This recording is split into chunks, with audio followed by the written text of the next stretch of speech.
Hello everyone, welcome back to our channel. आज की video में हम एचपीपीएससी के लेटेस्ट एग्ज़ाम पेपर को सॉल्व करेंगे। इस वीडियो में हिंदी के पोर्शन को सॉल्व किया जाएगा। ये एग्ज़ाम जो है वो 16 मार्च 2025 को हुआ है। मेडिकल ऑफिसर का ये एग्ज़ाम हुआ है, जिसमें कि आज हम पेपर 1 के हिंदी के पोर्शन को सॉल्व करेंगे। तो चलिए स्टार्ट करते हैं वीडियो को। फर्स्ट क्वेश्चन है, निम्नलिखित में से किस भाषा की लिपि देवनागरी नहीं है। देवनागरी जो है ये हमारी हिंदी भाषा की लिपि है, इतना हमें पता है। बट हिंदी के साथ साथ ये अन्य बहुत सारी भाषाओं की लिपि है। यहाँ पे हमसे पूछा गया है कि 4 ऑप्शन जो दिए गए हैं, हिंदी, मराठी, उड़िया और नेपाली, इनमें से देवनागरी लिपि किस भाषा की नहीं है। तो यहाँ पे हिंदी की लिपि जो है वो देवनागरी होती है, मराठी की भी है और नेपाली की भी है। तो यहाँ पे जिस भाषा की लिपि देवनागरी नहीं होती है वो है उड़िया। तो यहाँ पे सी ऑप्शन जो है वो करेक्ट आंसर है। मैं आपको उन सभी भाषाओं की लिस्ट बता देती हूँ जिनकी लिपि जो है वो देवनागरी है। हिंदी, संस्कृत, पाली, मराठी, कोंकणी, सिंधी, डोगरी, खस, कश्मीरी और नेपाली, इन सभी भाषाओं की लिपि जो है वो देवनागरी है।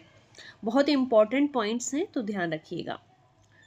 नेक्स्ट क्वेश्चन है, इनमें से कौन सा भाषा का रूप नहीं है। मौखिक भाषा, लिखित भाषा, संकेत भाषा, काव्य भाषा। भाषा के कितने रूप होते हैं, तो भाषा के 3 रूप होते हैं। कौन कौन से? मौखिक, लिखित और सांकेतिक। तो कौन सा रूप भाषा का नहीं है, तो यहाँ पे डी ऑप्शन सही होगा, काव्य भाषा। काव्य भाषा जो है वो भाषा का रूप नहीं होता है। अगला प्रश्न है, लेखन में प्रयुक्त चिन्हों के समूह को क्या कहते हैं। लेखन में जो चिन्ह यूज किए जाते हैं उन चिन्हों के समूह को लिपि कहा जाता है। बी ऑप्शन इस क्वेश्चन का सही आंसर होगा। नेक्स्ट क्वेश्चन है, निम्नलिखित में से अंत्यस्थ व्यंजन चुनिए। अंत्यस्थ व्यंजन कौन होते हैं? पहले तो इनकी डेफिनेशन अगर आपको क्लियर करनी है तो वो मैं आपको बता देती हूँ।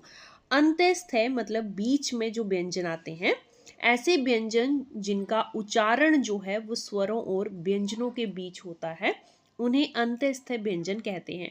टोटल 4 जो हैं वो अंत्यस्थ व्यंजन हैं। कौन कौन से? य, र, ल, ब। यरलब जो है वो अंत्यस्थ व्यंजन है। 4 हैं, इनकी संख्या 4 है, याद रखेंगे।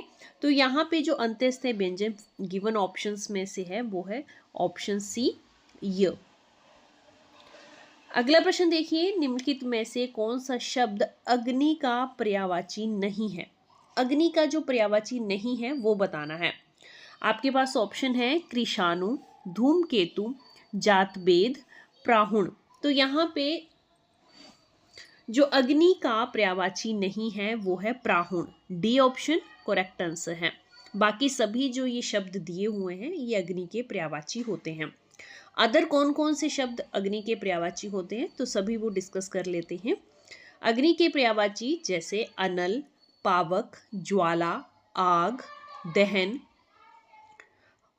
हताशन, जातवेद और कृषाणु जो है यहाँ पे दिया हुआ है, धूमकेतु यहाँ पे दिया हुआ है। ये सभी जो है वो अग्नि के पर्यायवाची शब्द होते हैं। 46th क्वेश्चन में कंफ्यूजन है। अगर आपको इस क्वेश्चन का आंसर पता है तो आप कमेंट बॉक्स में ज़रूर बताइएगा। इसे जो है हम ऑफिशियल आंसर की के लिए स्किप करते हैं। जब ऑफिशियल आंसर की आएगी उसमें कंप्लीटली इसको सॉल्व कर लिया जाएगा। नेक्स्ट क्वेश्चन देखिए, निम्नलिखित में से भाववाचक संज्ञा चुनिए। 4 ऑप्शंस आपके पास दिए हुए हैं, आपको बताना है कि चारों में से कौन सा शब्द जो है वो भाववाचक संज्ञा है। ऑप्शंस हैं देव, राष्ट्रीय, अस्तित्व, विकल्प। तो यहाँ पे अस्तित्व जो है वो एक भाववाचक संज्ञा है। बी ऑप्शन करेक्ट आंसर है।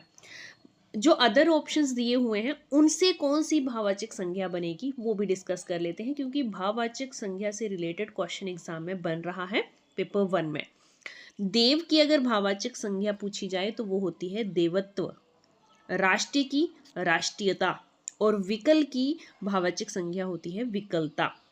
साथ साथ में हमारे अदर क्वेश्चंस भी रिवाइज हो रहे हैं, तो इन क्वेश्चंस को बड़ा ध्यान से सुनिएगा। नेक्स्ट है निम्नलिखित में से नूतन शब्द का विलोमार्थी शब्द छांटिए। नूतन शब्द का अर्थ क्या होता है, अगर ये आपको पता है तो आप उसका विलोमार्थी शब्द भी आसानी से चुन सकते हैं। नूतन का अर्थ होता है नवीन, नया, आधुनिक। तो यहाँ पे विलोमार्थी पूछा गया है तो वो होगा पुरातन। पुरातन का मतलब होता है प्राचीन, पुराना। तो ऑपोजिट जो है पूछा गया है यहाँ पे, तो ए ऑप्शन नूतन का सही आंसर होगा, पुरातन। और यहाँ पे समानार्थी शब्द जो है वो डी ऑप्शन में है, नवीन, क्योंकि नूतन का अर्थ जो है वो नवीन होता है। 49वां क्वेश्चन है, जो शब्द संज्ञा के स्थान पर प्रयुक्त होते हैं उन्हें क्या कहते हैं। यहाँ पे देखिए, संज्ञा के स्थान पर प्रयुक्त होने वाले शब्दों को क्या कहा जाता है, ये पूछा गया है। तो संज्ञा के स्थान पे जो शब्द यूज होते हैं उन्हें सर्वनाम कहा जाता है। बी ऑप्शन करेक्ट आंसर है। ये सर्वनाम की परिभाषा है। सर्वनाम के उदाहरण क्या हो सकते हैं, मैं, तू, तुम, आप, कोई, कुछ, ये सभी जो है वो सर्वनाम है। नेक्स्ट एंड लास्ट क्वेश्चन है इस वीडियो का, कंचन बरसना मुहावरे का सही अर्थ चुनिए। कंचन बरसना मुहावरे का सही अर्थ होता है बहुत अधिक धन होना। बहुत अधिक धन होना इस मुहावरे का सही अर्थ है। तो यहाँ पे नियर बाई जो बन रहा है वो है ऑप्शन सी, बहुत अधिक लाभ होना।